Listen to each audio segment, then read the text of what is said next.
Hi, welcoming you again to the weekly current affairs initiative by IQCivils. The previous year, us as a country, India celebrated its 78th year of independence. We have come across a very long journey. Our journey has not been very easy as a nation. And again, from the ramparts of the Red Fort, the Prime Minister he delivered his speech, and this time the Prime Minister called for a secular civil code, and for that matter, we shall be discussing this idea as a very first topic for this initiative, for this session particularly. The second topic which we shall be taking care of is about the digital platform driven by drone mapping to revive solar power scheme. So this particular scheme majorly talks about PM Kusum, right? So we shall be talking about that scheme in particular. The third topic that we shall be dealing here today is about Center launches new AI-based surveillance system to manage pests. So this is important. The next topic that we shall be dealing is about the panel on Western Ghats. Maharashtra, Goa, Gujarat, ESAs may be notified first.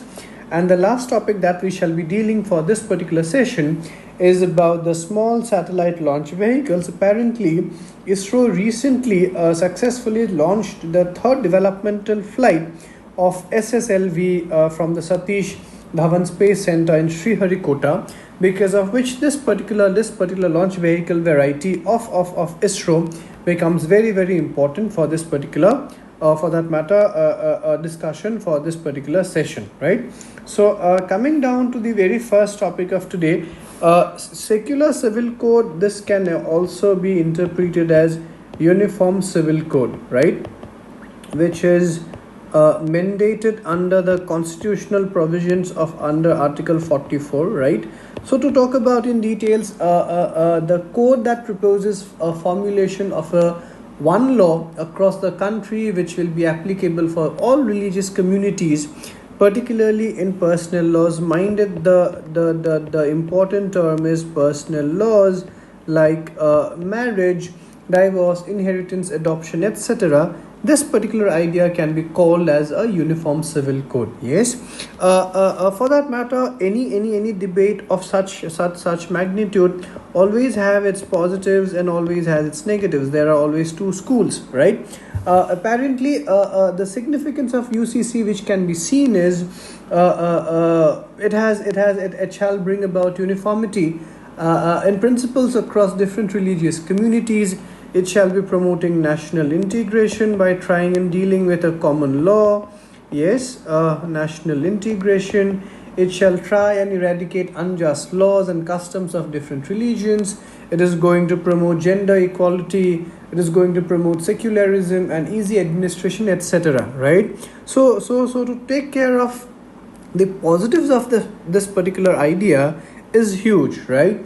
But however, the negatives, or the school which thinks that UCC right now is not a necessity, most of the experts who are opposing this particular idea, they are of the view that this is going to make a threat to the multicultural identity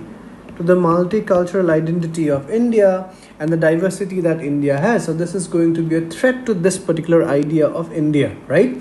The salad bowl model of diversity that we have. For that matter, the school which thinks that uniform civil code is right now not necessary, they also think that this is also going to make a conflict under the provisions of Article 29, which is definitely a fundamental right and talks about one's own religion. Apparently, there are certain issues which have been taken care of by the different sessions of the Law Commission. The 21st Law Commission, it so argued, the 21st LC, the 21st Law Commission, it so argued that it is for the reforms in family laws across the religions. It cited examples of Sati, Devadasi, then triple talaq, all these particulars, right? Triple talaq. And this 21st session of Law Commission, it so suggested that such social evils cannot be entertained under the veil of religious customary practices, right? So therefore this was wanted to suggest that for that matter, UCC is perhaps a reason, or for that matter a solution to the entire idea of the social evils which maybe are veiled across the idea of customary practices, right? Apparently the 22nd Law Commission, which was constituted after, it is of the view that it wants to deliberate on the subject afresh, and it says that UCC maybe implemented at the very earliest, right? However, the 21st LC was also reported to say that UCC at this moment is neither necessary and no very important, right? Apparently in this particular idea there are certain important Supreme Court judgments, and through various Supreme Court judgments the Supreme Court has repeatedly expressed the idea that uniform civil code is a necessity in this particular country. Apparently one of the very important cases, the Shahbano case, which took place in 1985, and the second important case is the Sarla Mudgal, right? Sarla Mudgal case, which happened in the year 1995. Okay, so I shall not get into the tenets of these cases, but just remember that these cases were important from the idea of uniform civil code. Yes, apparently there was a huge debate about UCC in the Constituent Assembly, right? Many Muslim members suggested that adoption of a common civil code with a condition that it would apply to the citizens with a prior consent. Okay, but however the architect or the brain behind the constitution, Dr. B.R. Ambedkar, he was very much opposing this particular view, right? Apparently at the very last, after a very stringent debate, it was so decided that UCC would be kept under the provisions of DPSP, right? We know that Article 44 is a part of DPSP, and so therefore the idea was that a future parliament which could be purely voluntary in a manner, they would want to adopt UCC as in when the time so demands, right? So this was majorly about the first topic of today, uniform civil code. Okay, for that matter, this was again a snippet taken from a different newspaper, and there were some 10 takeaways which were there from the from Prime Minister Narendra Modi's speech, right? And moving on to the second topic for this particular session, why for that matter PM Kusum was in news.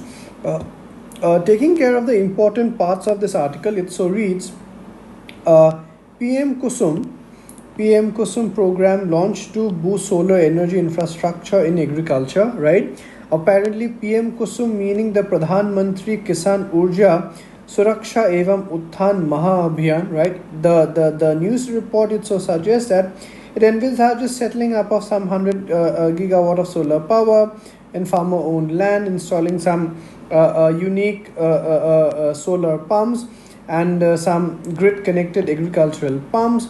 Apparently this particular data says that as of June only 256 megawatt of power plants, 3.97 lakh solar pumps and 13,500 solarized pumps have been installed. So thereby the idea is that whatever the demand of PM Kusum was, or for that matter these demands or the goals of PM Kusum were not met, because of which the government has extended the deadline until 2026, right? So apparently PM Kusum was a scheme which was launched in the year 2019 with a goal of de-dieselization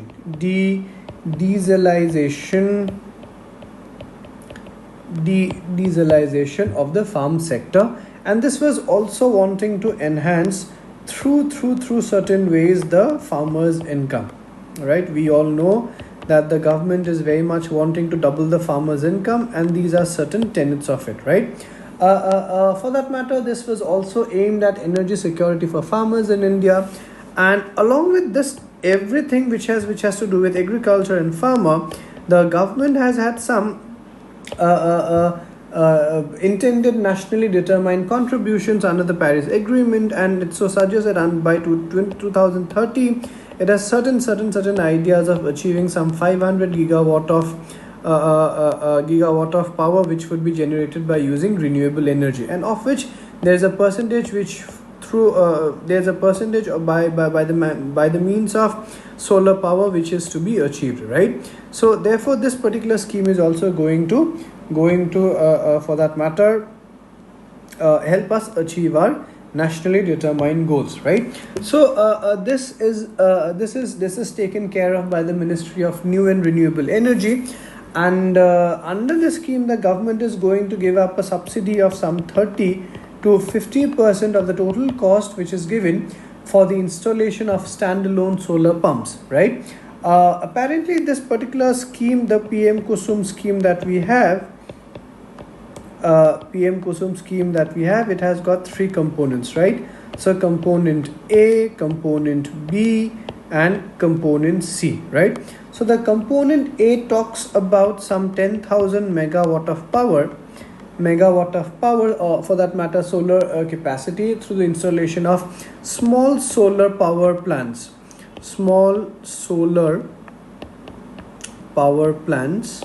right?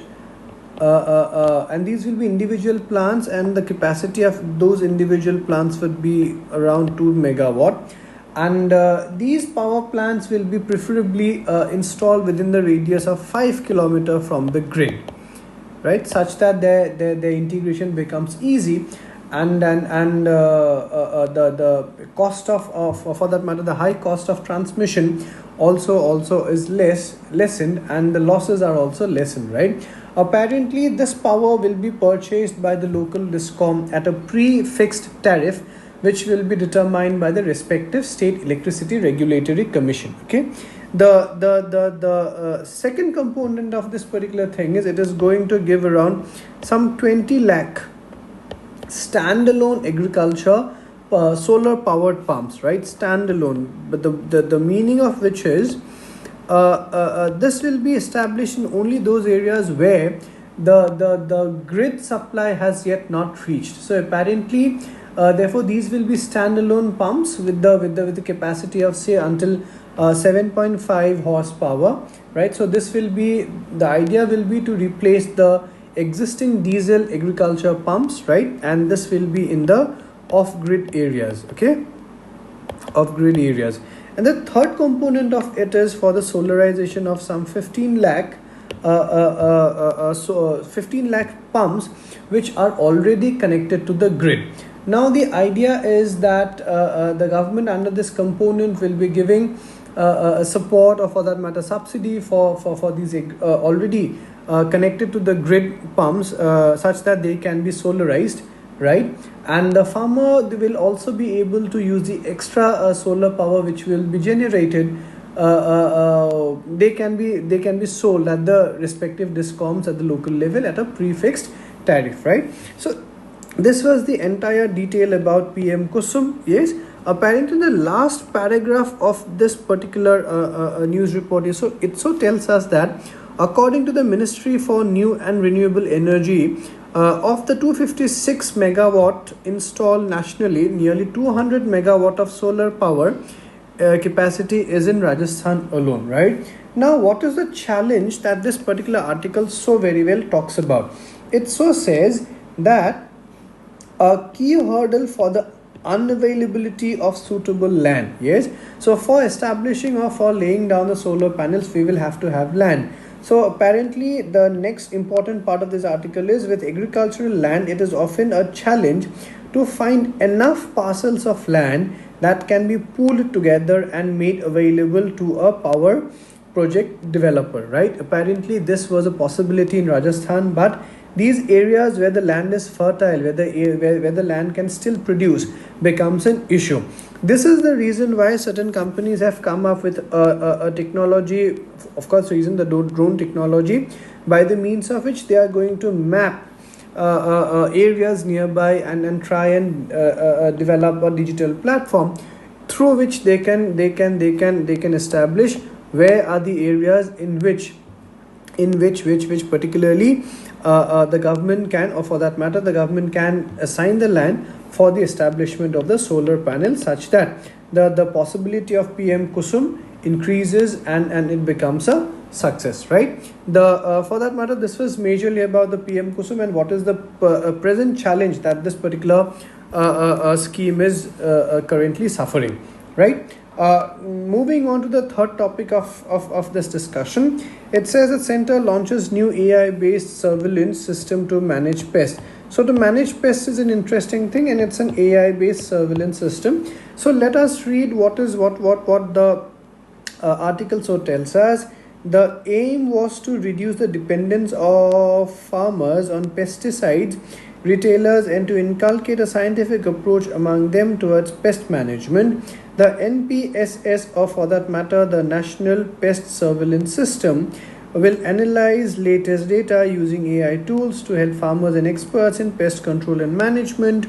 Then the next area talks about using the correct quantity of correct pesticides at the correct time is a challenge, and the system will help the farmers to address this challenge, right? Apparently, we all know that there are certain disadvantages of the pesticides when used in huge quantities. Yes, they are going to pose various health related issues, right? Many pesticide chemicals also lead to different types of cancers in human. Apparently, overuses of pesticides can also leave the residues going down to the various ecosystems nearby and then polluting the environment. And apparently the major issue is the degradation of the land. The more fertilizer that we use, or for that matter the excessive fertilizers, the excessive pesticides that we use, which are not required, definitely contributes to the degradation of land. And we have already taken care of land degradation in our previous lectures, right? So this particular idea of using AI, or for that matter this system, National Pest Surveillance System, is going to is going to take the help of technology, that is your AI, and in the way try and deal with the pest control, right? So trying and dealing with pest control, meaning just like the article says, the dependency on pesticide is going to decrease, right? Which is also going to reflect on our balance of payments, because we are for that matter importing a lot of pesticides for that matter. And this can be a use case for any answers or any questions which asks for use of technology in the field of agriculture, right? And this year in the budget we have seen that digitization of agriculture has become a very interesting possibility, and for that matter we have also discussed about this in our previous lecture. So therefore this entire news report can be used as a use case where you are to comment on technology uses in, or for that matter use of AI in agricultural sector, right? Moving on to the next topic of this day, it is talking about the panel on Western Ghats. Maharashtra, Goa, Gujarat ESAs may be notified first. Now, taking on to consideration the important aspects of this article, it so reads that the center's expert panel on the Western Ghats is in advanced discussions on the extent of ecologically sensitive areas to be finalized in Gujarat, Maharashtra and Goa, and may recommend separate notifications for these three states if an agreement is reached soon. Apparently, we all know that the western coast of India, we all know that the western coastline of India, if I am to draw the map of India very roughly, right? So it all starts with Gujarat, then we have Maharashtra, then we have Goa, then we have Karnataka, then we have Kerala, and some parts of Tamil Nadu, right? So all these six states, in these six states we do see that the Western Ghats are there. We now know that Western Ghats are the hotspots of biodiversity, apparently hotspots of biodiversity, and we know that there is a threat. Yes.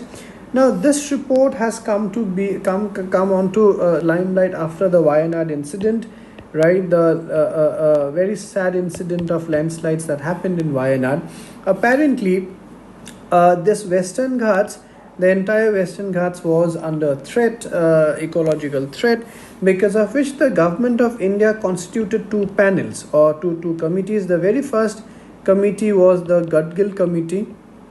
It was called the Gadgil Committee, and the second committee was called the Kasturi Rangan Committee.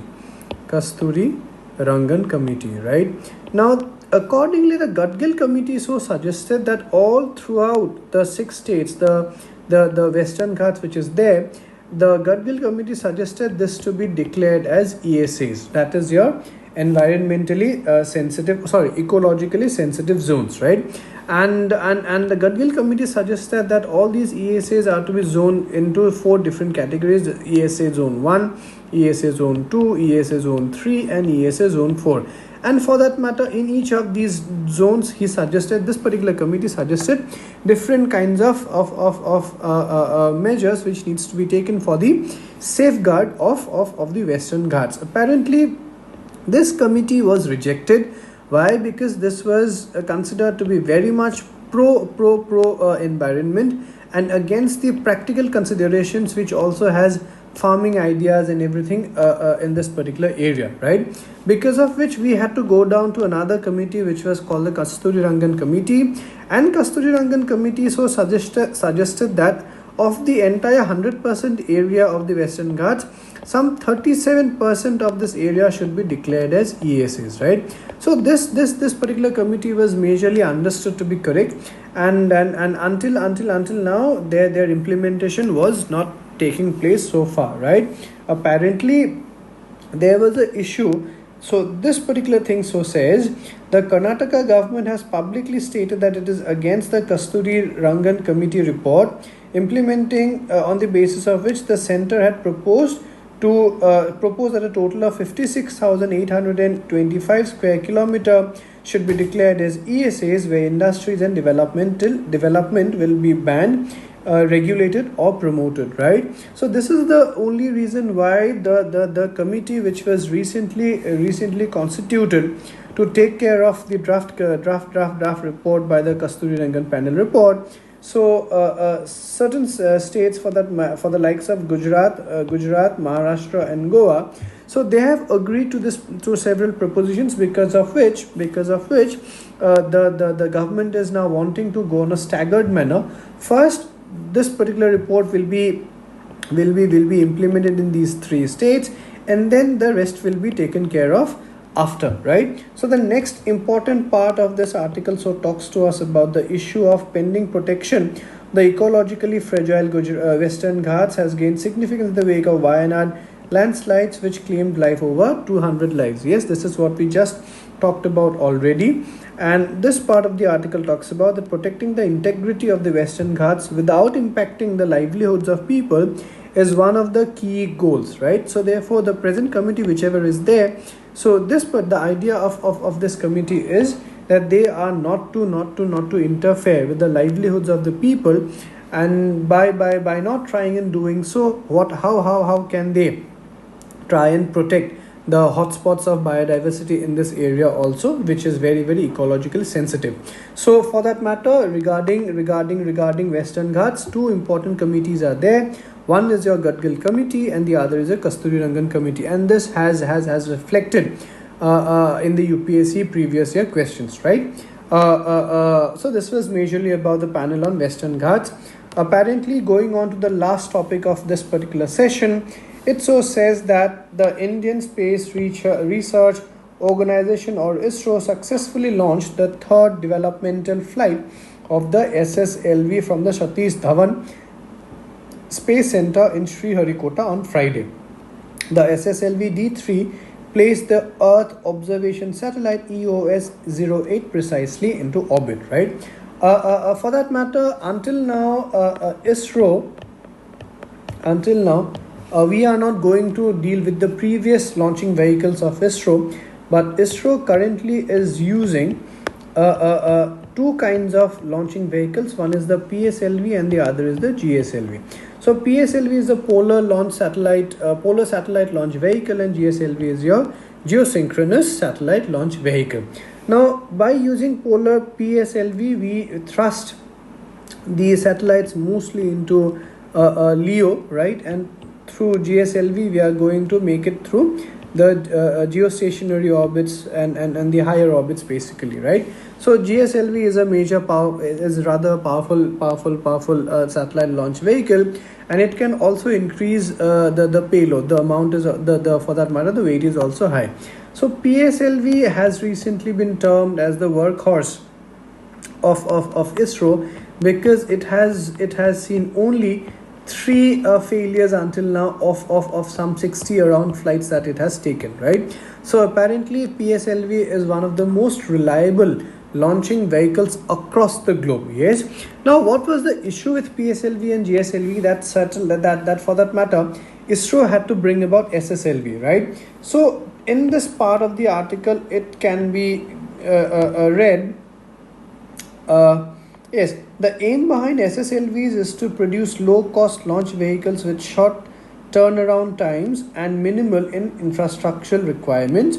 The SSLV satellites weighing up to 500 kgs can accommodate multiple satellites, right? Apparently, what happened is for the smaller satellites, the idea is now most of the organizations, most of the institutions are wanting to launch satellites outside for the betterment of researchers and other particulars. So what happens is these small satellites had to wait until they get positions in the PSLV flights as an extra particular thing. So they had to wait for their turn, right? So because PSLV, they could carry a greater, or for that matter, a higher weight payload, because of which these small satellites had to be accommodated with it, right? That was a compromise which was being done. So for this reason, we had to come down with SSLV, the payload capacity of which is around 500 kg, which is some 2-3 times lesser than PSLV, right? So apparently SSLV can be used for the smaller satellites to be trusted outside, and this can also become for that matter, can be extracted very commercially. Okay. The idea is that the SSLV is going to be a 3-stage satellite launching with a configured 3 solid propulsion stages. So there will be 3 stages, and all of them will be solid, right? In PSLV, there are 4 stages. Yes, first is the solid, then is the liquid, solid, liquid, and then for GSLV again 3 stages. The first is solid, the second is liquid, and the third is cryogenic, right? So this is for your GSLV, this is your PSLV, and this is your SSLV, right? Now, what is the interesting part that this can be covered here? It so says that it is going to take only 72 hours to integrate an SSLV launching vehicle, unlike 70 days which is taken now for a launch vehicle. So just imagine, from 70 days to 72 hours only, right? So such time efficient. Also, this is going to require only 6 people to do this particular job instead of 60 people, which is now required, and the cost of it will be only rupees 30 crores. Yes, so for this reason, SSLV can be exploited very commercially, because the demand for launch of small vehicles, or for that matter small satellites, for conducting research and other purposes, has increased a lot. So majorly this was about the small satellite launch vehicles, and I am quite sure you will also be taking care of the other vehicles, for that matter PSLV and GSLV, the basics of which have already been discussed here, but there are various other orbits, LEO, MEO, HEO. So this will also be covered sometime later, right? So this was majorly for all for today. Having